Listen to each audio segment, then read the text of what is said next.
안녕하십니까. 김영석입니다. 저는 올해로 100년이 넘는 시간을 이 세상에서 살아왔습니다. 돌이켜보면 참으로 긴 여정이었습니다. 강산이 수차례 변하는 것을 보았고 수많은 인연이 스쳐갔으며 수많은 이별을 지켜보았습니다. 젊은 시절에는 하루가 짧다 느꼈지만 나이가 들수록 하루는 느려지고 대신 인생 전체는 눈 깜짝할 사이처럼 지나가더군요. 그렇게 한 세기를 건너오며 저는 한 가지 분명한 진리를 깨달았습니다. 인생의 후반전은 더 쌓는 시간이 아니라 비워야 하는 시간이라는 사실입니다. 우리는 평생을 채우며 살아옵니다. 돈을 채우고 명예를 채우고 사람을 채웁니다. 젊을 때는 그것이 곧 생존이었고 성장이라 믿었습니다. 친구가 많을수록 성공한 삶 같았고 모임에서 빠지면 뒤처지는 것처럼 느꼈습니다. 그래서 마음이 맞지 않아도 참고 나를 존중하지 않아도 웃으며 견뎌왔지요. 그래도 사람 관계가 남는 거야 라는 말을 스스로에게 수없이 되뇌며 말입니다. 하지만 지천명 하늘의 뜻을 안다는 나이를 지나고 보니 그 믿음이 얼마나 많은 나를 소모시켰는지 비로소 보이기 시작했습니다. 인생은 사계절과 닮아 있습니다. 젊음은 봄과 여름처럼 무성하고 활기차지만 중년 이후는 분명 가을에 들어섭니다. 가을은 수확의 계절이지만 동시에 낙엽을 떨구는 계절이기도 합니다. 나무는 겨울을 버티기 위해 스스로 잎을 놓아줍니다. 붙잡고 있으면 살아남는 것이 아니라 오히려 더 빨리 말라 죽는다는 것을 자연은 이미 알고 있기 때문입니다. 그런데 사람만은 그 단순한 이치를 거스르려 합니다. 이미 나를 병들게 하는 관계, 나의 평온을 갉아먹는 인연을 오래되었다는 이유 하나로 붙들고 괴로워합니다. 신을 넘긴 이후의 삶은 에너지가 한정되어 있습니다. 젊을 때처럼 무한하지 않습니다. 이 에너지는 내 몸을 돌보고 내 마음을 지키고 진정으로 사랑하는 몇 사람과 나누기에도 빠듯한 양입니다.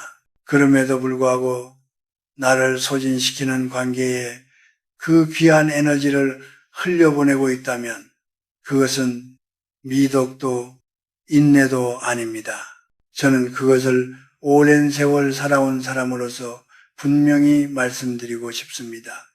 그것은 자기 자신에 대한 학대이며 조용히 진행되는 영혼의 자살과도 같습니다. 젊을 때는 보이지 않던 것들이 나이가 들수록 선명해집니다. 화려한 말 뒤에 숨은 공허함, 달콤한 위로 뒤에 감춰진 독 같은 의도들이 보이기 시작합니다.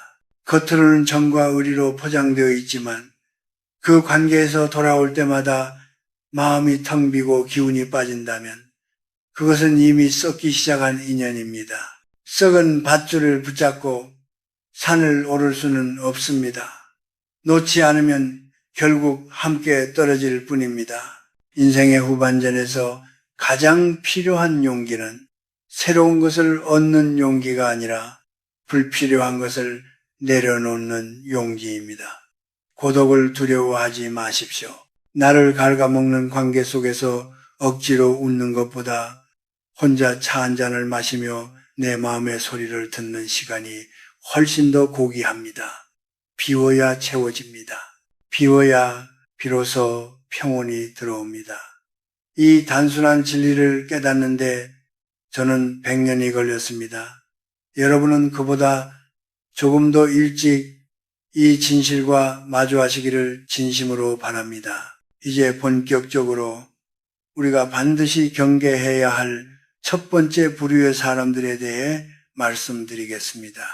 바로 여러분의 영혼을 잠식하고 만나고 나면 기운을 바닥까지 소진시키는 감정의 약탈자들입니다. 우리 주변에는 유독 함께 시간을 보내고 돌아오면 이유 없이 피곤해지고 마음이 흐려지는 사람들이 있습니다.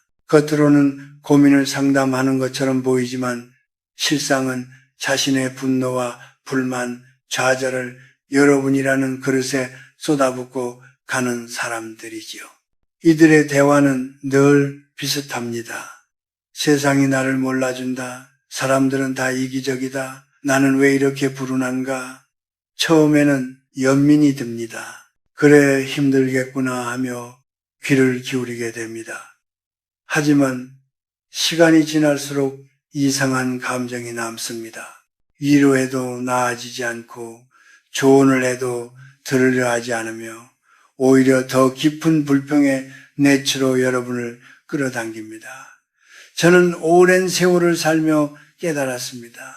스스로 변할 의지가 없는 사람에게 쏟는 공감은 치유가 아니라 연료가 된다는 사실을 말입니다. 신을 넘긴 나이에 가장 귀한 자산은 돈도 명예도 아닙니다. 바로 평온한 마음입니다. 그런데 이 감정의 약탈자들은 그 평온함 위에 끊임없이 돌을 던집니다. 그들이 다녀간 자리에는 잔잔하던 마음의 호수가 흐려지고 남는 것은 이유 없는 죄책감과 피로뿐입니다. 특히 한국 사회에서는 정이라는 이름으로 이런 관계를 끊지 못하는 경우가 많습니다. 예전에 잘 해줬다는 기억, 나 아니면 이 사람을 누가 받아주겠느냐는 생각이 발목을 잡습니다. 하지만 냉정하게 생각해 보십시오. 그것은 자비가 아니라 방치입니다. 그 사람이 자신의 삶에 책임지지 않도록 돕는 것이며 동시에 당신의 남은 인생을 그 사람의 어둠 속에 묶어두는 일입니다. 실제로 심리학 연구에서도 반복적인 부정 감정 노출은 우울과 무기력을 전염시킨다고 말합니다. 우리는 생각보다 쉽게 타인의 정서 상태에 오염됩니다. 나이가 들수록 이 영향은 더 깊고 오래 남습니다. 중요한 기준이 하나 있습니다. 어떤 사람을 만나러 가는 길에 마음이 무겁고 만나고 돌아오는 길에 공허함과 자책만 남는다면 그것은 분명한 신호입니다. 당신의 영혼이 더 이상 그 자리에 나를 두지 말라고 경고하고 있는 것입니다. 인생은 유한합니다. 사랑하는 사람과 웃으며 보내기에도 부족한 시간입니다. 그런데 왜 그 소중한 시간을 남의 원망과 불평을 처리하는 데 쓰고 계십니까? 이들은 종종 교묘하게 책임을 전가합니다. 자신이 불행한 이유가 마치 당신이 충분히 들어주지 않아서인 것처럼 은근히 압박합니다. 하지만 기억하십시오. 각자의 인생 무게는 각자가 짊어지는 것입니다. 대신 들어준다고 가벼워지지 않습니다. 결국 두 사람 모두 주저앉게 될 뿐입니다. 이제는 용기를 내어 거리를 두십시오. 그것은 차갑고 매정한 선택이 아니라 당신을 살리는 선택이며 어쩌면 상대에게도 스스로 일어설 기회를 주는 유일한 길입니다. 당신의 영혼을 지키는 문지기가 되십시오.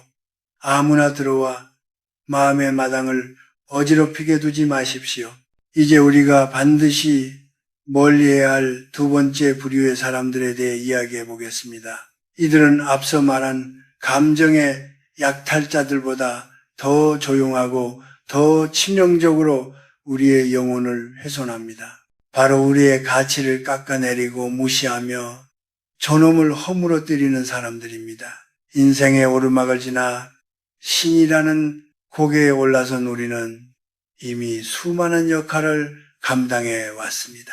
자식을 키우고 부모를 봉양하고 사회의 한 구성원으로서 책임을 다하며 흘린 땀과 눈물이 결코 가볍지 않습니다. 이제는 그 삶의 무게를 스스로 존중받아 마땅한 시기입니다. 그러나 어떤 이들은 이 시기에 우리를 향해 여전히 가르치려 들고 평가하려 들며 은근히 아래로 내려다 봅니다. 다 너 잘되라고 하는 말이야. 나이 먹어서 그렇게 살면 안 되지. 같은 말로 포장된 무시는 처음에는 충고처럼 들리지만 그 안에는 상대를 존중하는 마음이 없습니다. 진정한 조언은 조심스럽고 상대의 삶을 인정하는 데서 출발합니다. 하지만 이런 사람들의 말에는 늘 가시가 숨어 있습니다. 당신의 성취를 우연으로 돌리고 당신의 선택을 어리석음으로 몰아가며 자신이 더 위에 있다는 위치를 확보하려 합니다. 특히 우리 사회는 아직도 나이나 지위를 무기로 삼아 상대를 누르는 문화가 남아 있습니다. 친하다는 이유로, 오래 알았다는 이유로 예의를 지우고 무례를 정으로 포장합니다. 하지만 분명히 말씀드리고 싶습니다. 진정한 관계는 친해질수록 더 조심해지는 법입니다. 나이가 들수록 우리는 더 정중해져야 하고 서로의 삶의 궤적을 귀하게 여길 줄 알아야 합니다. 나를 함부로 대하는 사람을 곁에 둔다는 것은 내 영혼의 가장 깊은 방을 진흙 묻은 신발로 짓밟게 허락하는 것과 다르지 않습니다. 제가 100년을 살며 본 수많은 사람들 가운데 진정으로 평온해 보였던 이들은 하나같이 공통점이 있었습니다. 곁에 자신을 있는 그대로 존중해 주는 사람이 있다는 점입니다. 반대로 아무리 명예와 재산이 있어도 주변에 자신을 깎아내리는 말들만 가득한 사람들의 눈빛은 늘 메말라 있었습니다. 젊을 때의 무시는 분노로 버틸 수 있지만 중년 이후의 무시는 영혼 깊은 곳에 상처를 남깁니다. 내가 잘못 살아왔나? 나는 이 정도밖에 안 되는 사람인가? 라는 질문이 마음속에 뿌리 내리기 때문입니다. 기억하십시오. 타인이 당신을 어떻게 대하느냐는 그 사람의 인격 문제입니다. 그러나 그 대우를 계속 받아들이고 있느냐는 당신의 선택입니다. 나를 무시하는 사람과 굳이 싸울 필요도 증명하려 애쓸 필요도 없습니다. 조용히 그러나 단호하게 그 사람의 영향권 밖으로 걸어 나오십시오. 이제 그런 말은 듣고 싶지 않습니다. 라고 말할 수 있는 용기가 필요합니다. 그가 오래된 친구이든 가족이든 가까운 지인이든 상관없습니다. 당신의 존엄을 훼손하면서까지 유지해야 할 관계는 이 세상에 단 하나도 없습니다. 당신은 충분히 가치 있는 존재입니다. 그 가치를 알아보지 못하는 사람에게 남은 인생의 후반전을 맡기지 마십시오. 당신을 작게 만드는 사람 곁에서 움츠러들지 말고 당신의 존재 자체를 따뜻하게 인정해주는 사람들 곁으로 가십시오. 그것이 남은 생을 무너지지 않게 지켜주는 가장 확실한 선택입니다. 이제 이 어지러운 인간관계의 실타래를 어떻게 정리하고 남은 인생을 평온함으로 채울 것인가에 대해 말씀드려 보겠습니다. 신이라는 나이는 무엇인가를 더 얻기 위해 안간힘을 쓰는 시기가 아닙니다. 오히려 불필요한 짐을 하나씩 내려놓아야 비로소 걸음이 가벼워지는 시기입니다. 그 첫 걸음은 모두에게 좋은 사람이 되려는 강박에서 벗어나는 것입니다.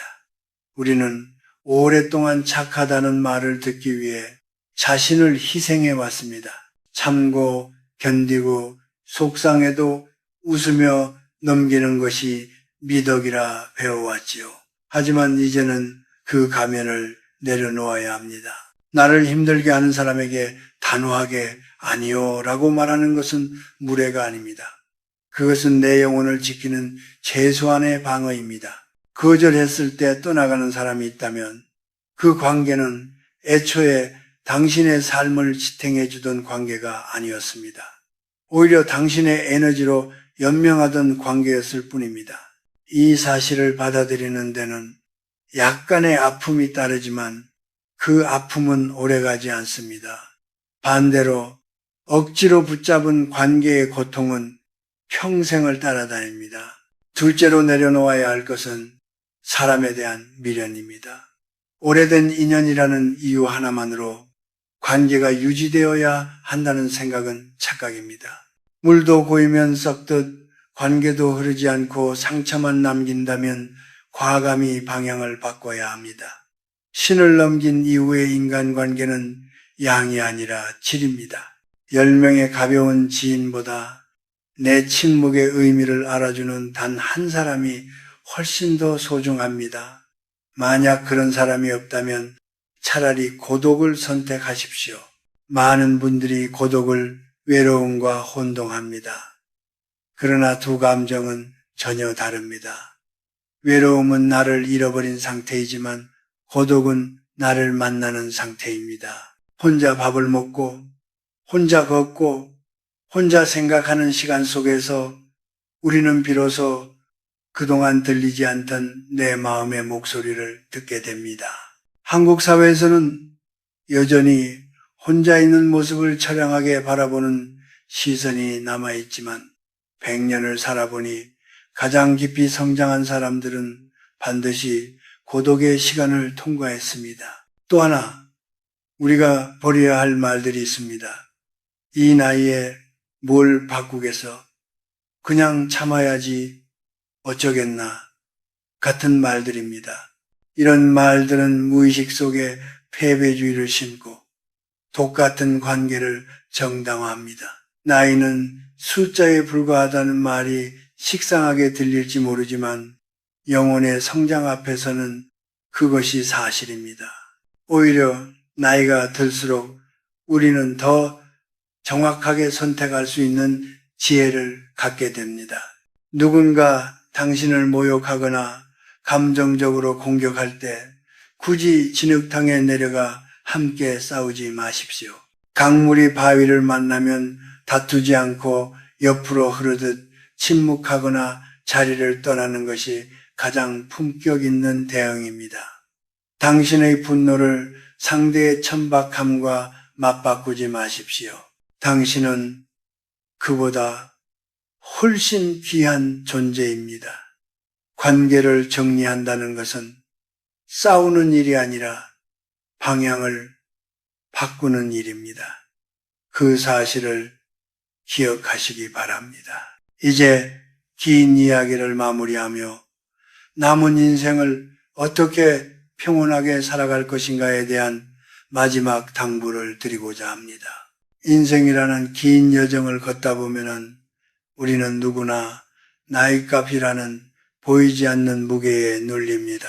특히 신을 넘긴 이후에는 사회적 책임과 주변의 시선 때문에 자신의 내면에서 울리는 경고음을 외면하기 쉽습니다. 하지만 제가 100년을 살아오며 얻은 가장 큰 깨달음은 분명합니다. 인생에서 가장 중요한 책임은 타인의 기분을 맞추는 것이 아니라 내 영혼의 불꽃이 꺼지지 않도록 지키는 일이라는 사실입니다. 앞서 말씀드린 두 부류의 사람들을 멀리하라는 말은 그들을 미워하라는 뜻이 아닙니다. 그것은 내 삶의 주권을 되찾는 의식과도 같은 행동입니다. 우리는 모두 사랑받고 싶어하고 누군가와 연결되고 싶어하는 존재입니다. 그러나 그 연결이 나를 소모시키고 파괴한다면 그것은 인연이 아니라 악연입니다.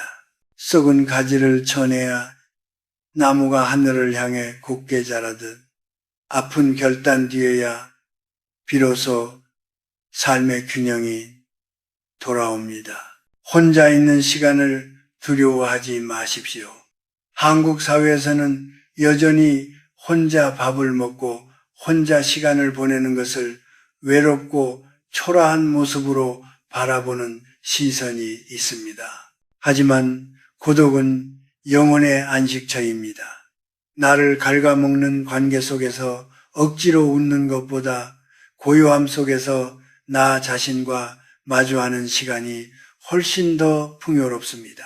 그 침묵 속에서 우리는 비로소 이런 목소리를 듣게 됩니다. 그동안 참느라 고생했다. 너는 존재 자체로 충분하다. 라는 진심 어린 속삭임을 말입니다.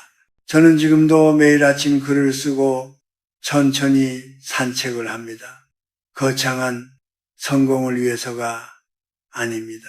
그저 오늘 하루 나에게 주어진 시간을 정성껏 살아내기 위해서입니다.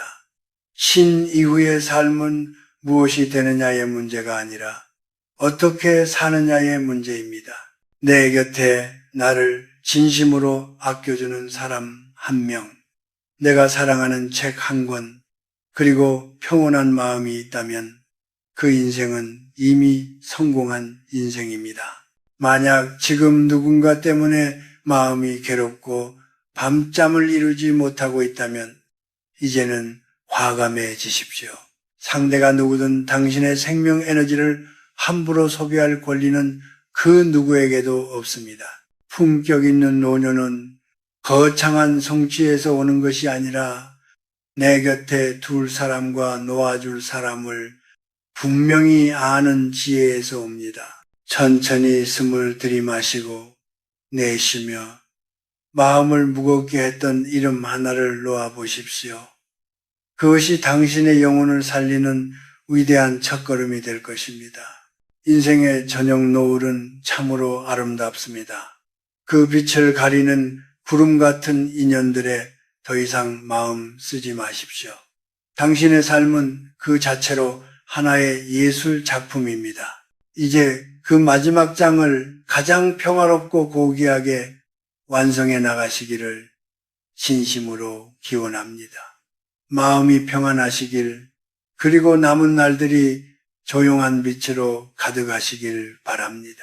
긴 이야기 들어주셔서 감사합니다.